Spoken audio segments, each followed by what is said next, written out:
السلام علیکم ورحمۃ اللہ وبرکاتہ۔ امید ہے کہ آپ سب خیریت سے ہوں گے، اور آج کا موضوع شروع کرنے سے پہلے میں آپ سے گزارش کرنا چاہوں گا کہ ہمارے یوٹیوب چینل بخشی میڈیا کو لائک، سبسکرائب، شیئر اور کمنٹس کرنا مت بھولیے گا۔ چلتے ہیں آج کے موضوع کی طرف۔ بسم اللہ الرحمن الرحیم۔ آج ہم بات کریں گے حضرت لال شہباز قلندر کے بارے میں۔ آپ کی ولادت 577 ہجری میں مروند کے مقام پر ہوئی۔ آپ کے والد ماجد نے آپ کا نام محمد عثمان رکھا۔ حضرت لال شہباز قلندر آذربائیجان کے علاقے مروند میں پیدا ہوئے۔ آپ کا سلسلہ نسب حضرت امام جعفر رضی اللہ تعالیٰ عنہ سے ملتا ہے۔ آپ کے والد حضرت کبیر الدین انتہائی متقی اور پرہیزگار تھے، لیکن ان کی کوئی اولاد نہیں تھی، جس کی وجہ سے ان کی زوجہ محترمہ بہت غمگین رہتی تھی۔ سید محمد کبیر الدین تہجد کے بعد اللہ کی بارگاہ میں ہمیشہ اولاد کے بارے میں دعا کرتے تھے، اور ایک رات خواب میں حضرت سیدنا علی رضی اللہ تعالیٰ عنہ کی زیارت سے مشرف ہوئے تو آپ نے فرمایا، اے محمد کبیر الدین، آپ کو ایک صالح بیٹے کی بشارت سناتا ہوں۔ تو کچھ ہی عرصے کے بعد آپ کے ہاں ایک فرزند کی ولادت ہوئی، تو آپ کے والد سید کبیر الدین نے آپ کا نام محمد عثمان رکھا، کیونکہ وہ اصحاب کرام سے بہت والہانہ محبت کیا کرتے تھے۔ ابتدائی تعلیم آپ نے اپنے والدہ ماجدہ کی زیر سایہ حاصل کی، اور صرف 7 سال کی عمر میں قرآن شریف حفظ کر لیا۔ اس کے بعد ظاہری علم حاصل کرنے میں آپ کا شوق و ذوق روحانی علم کی طرف تھا، تو اس علم کے حصول کے لیے آپ مروند سے سبزوار کی طرف اپنے والدین کی اجازت سے سفر کا آغاز کرتے ہیں، اور حضرت امام موسیٰ قاسم کی اولاد میں سے جلیل القدر بزرگ سید ابراہیم ولی کے پاس پہنچے۔ حضرت محمد عثمان عرف لال شہباز قلندر ان کے پاس رہ کر تعلیم حاصل کرنے لگے۔ حضرت ابراہیم ولی نے ان کی صلاحیت کو پہچان لیا، پھر جلد ہی حضرت محمد عثمان عرف لال شہباز قلندر کو خلافت عنایت فرما دی۔ اس کے بعد اپنے مرشد کی اجازت سے آپ عراق تشریف لے گئے، اور وہاں سے ایران تشریف لے گئے۔ حضرت امام رضا سے روحانی وابستگی کی وجہ سے آپ ان کی مزار پر تشریف لے گئے، اور وہاں پر کئی دنوں کے لیے مراقبے میں بیٹھ گئے۔ یہ مراقبے کا سلسلہ 40 دن تک چلا۔ پھر روحانی اجازت کے بعد جب حضرت محمد عثمان عرف لال شہباز قلندر بغداد سے حجاز تک کے سفر میں آپ نے حضرت عبد القادر جیلانی کی مزار سمیت کئی مزاروں کی زیارت کرتے ہوئے حج کے لیے مکہ مکرمہ تشریف لے گئے، اور حضور صلی اللہ علیہ وآلہ وسلم کی زیارت کے غرض سے مدینہ منورہ بھی تشریف لے گئے، اور 12 ماہ تک وہیں مقیم رہے۔ وہاں سے اشارہ ملنے کے بعد آپ سندھ کی سرزمین کی طرف سفر شروع کیا، وادی پنجگور پہنچے، وہاں کچھ سالوں تک وہیں مقیم رہے، اور وہاں کے لاکھوں لوگوں کو اسلام کے دائرے میں داخل کیا۔ اس کے زہد و تقویٰ و حسن سلوک کی بدولت وہاں کے مقامی ہزاروں مکرانی اور بلوچوں نے اسلام قبول کیا اور آپ کے مرید ہو گئے۔ اس کے بعد جب ہنس پہنچے تو آپ سے گھڑیا کی ملاقات ہو گئی، اور چند دنوں کی صحبت کا اثر یہ ہوا کہ جب آپ وہاں سے تشریف لے گئے تو گھڑیا لال کے نام سے مشہور ہو گیا۔ ہنس بندرگاہ کے دوسرے جانب گھڑیا لال کا مزار اب بھی لوگوں کے توجہ کا مرکز بنا ہوا ہے۔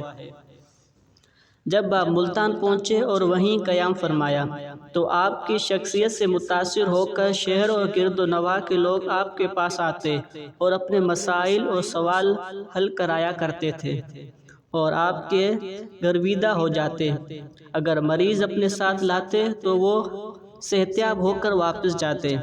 ملتان میں حضرت بہاء الدین سہروردی کی خانقاہ پر گئے، اور پہلی ہی ملاقات دوستی میں بدل گئی۔ اس خانقاہ پر آپ کی ملاقات حضرت فرید الدین گنج شکر سے بھی ہوئی، اور حضرت سرخ بخاری سے ملاقات بھی ہوئی۔ کافی عرصہ ایک ساتھ رہنے کی وجہ سے آپ چار یار کے نام سے مشہور ہو گئے۔ جب آپ نے سیون جانے کا ارادہ کیا تو وہاں کے لوگوں نے آپ سے عرض کی کہ آپ ملتان میں ہی رہیں، لیکن آپ سیون جانے کا ارادہ کر چکے تھے۔ سیون میں اس دور میں جیسر جی ہندو راجہ تھا، جس کو عرف عام میں چوپٹ راجہ کہا جاتا تھا۔ سیون میں اس کی حکومت تھی، لیکن چوپٹ راجہ ایک عیاش راجہ تھا اور اس کے راج میں ایک بزرگ رہتا تھا جس کا نام سکندر بودلہ تھا۔ وہ اکثر نعرہ لگاتا تھا اور کہتا تھا، میرا مرشد آنے والا ہے۔ ان نعروں سے راجہ بہت پریشان ہوتا تھا۔ ایک دن راجہ نے حکم دیا کہ اسے گرفتار کر لو، اور پھر اسے زنجیروں سے باندھ دیا گیا۔ لیکن آپ کی زبان سے نعرے جاری رہتے تھے اور بعد میں وہ بودلہ بہار کے نام سے مشہور ہو گیا، جس کی مزار اب بھی سیون میں لوگوں کے توجہ کا مرکز بنی ہوئی ہے۔ لال شہباز اور ان کے ساتھیوں نے جس میدان میں پڑاؤ ڈالا اس کے نزدیک ایک بستی تھی۔ اس کے نزدیک ایک بستی میں شراب خوری اور ہر قسم کے گناہ عروج پر تھے۔ آپ کے وہاں رہنے کی وجہ سے وہاں کے لوگوں نے آپ سے خوف محسوس کیا اور ان سب نے مل کر راجہ کو شکایت کی۔ تو راجہ نے اپنے سپاہیوں کو حکم دیا کہ ان مسلمان فقیروں کو ریاست سے نکال دیا جائے۔ جب راجہ کے سپاہی آپ کے خیمے کے پاس پہنچے، انہوں نے یہ محسوس کیا کہ جیسے ان کے نچلے حصے کی طاقت ختم ہو چکی ہے اور وہ آگے بڑھ نہیں پا رہے۔ مگر جب ان سپاہیوں نے واپس جانے کا ارادہ کیا تو ان کے نچلے حصے کی صلاحیت واپس آ جاتی۔ 2 سے 3 بار کوشش کی، لیکن ہر بار ان کے ساتھ یہ واقعہ پیش آتا تو وہ کچھ کیے بغیر واپس راجہ کے پاس آ گئے۔ جب یہ واقعہ راجہ نے سنا تو وہ غصے سے لال ہو گیا۔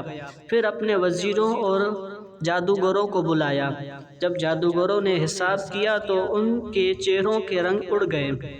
راجہ کو بتایا گیا کہ یہ وہ شخص ہے جو آپ کی سلطنت ختم کر دے گا اور آپ نے اس کے شاگرد کو قید کیا ہوا ہے۔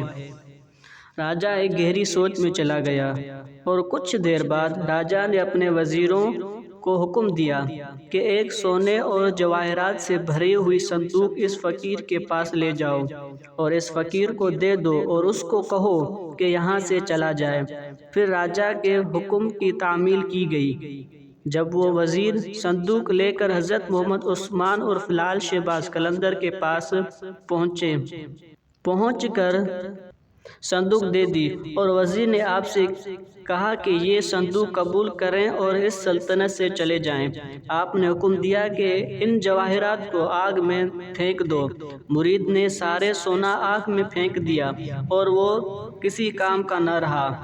وہ سونا جس کو پگھلانے کے لیے بھٹی کی ضرورت ہوتی ہے، لیکن اس چھوٹی سی آگ نے اس سونے کو پگھلا دیا۔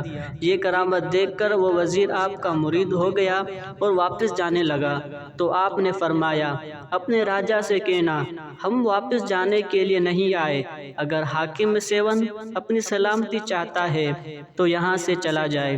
جب عشاء کی نماز کا وقت ہوا تو حضرت محمد عثمان عرف لال شہباز قلندر نے قلعے کی طرف منہ کر کے اپنے مرید بودلہ بہار کو بلایا۔ جب اپنے مرشد کی آواز سنی تو ان کی زنجیریں ٹوٹ گئیں اور بودلہ بہار نے زور سے بولا، میرا مرشد آ گیا۔ دوڑتا ہوا حضرت کے دربار میں پہنچ گیا۔ جب حضرت نے آپ کو دیکھا تو آپ نے فرمایا کہ ایک دن ایسا آئے گا کہ راجہ اپنے انجام کو پہنچے گا۔ ایک دن جب راجہ کو معلوم ہوا کہ اس کے راج کے ہندو مسلمان ہو رہے ہیں اور وہ فقیر اپنے دین کی تعلیم میں نمایاں ترقی کر رہا ہے، تو اس نے اپنے راج کے جادوگروں کو بلایا اور بولا کہ کسی طرح اس فقیر کو میرے راج سے باہر نکالو۔ تو جادوگروں نے کافی غور فکر کے بعد راجہ سے کہا کہ اگر ہم کسی طرح حرام جانور کا گوشت کھلا دیں تو ہم کامیاب ہو سکتے ہیں۔ تو بادشاہ نے ایک حرام جانور کا طعام تیار کروا کر حضرت کے پاس روانہ کر دیا۔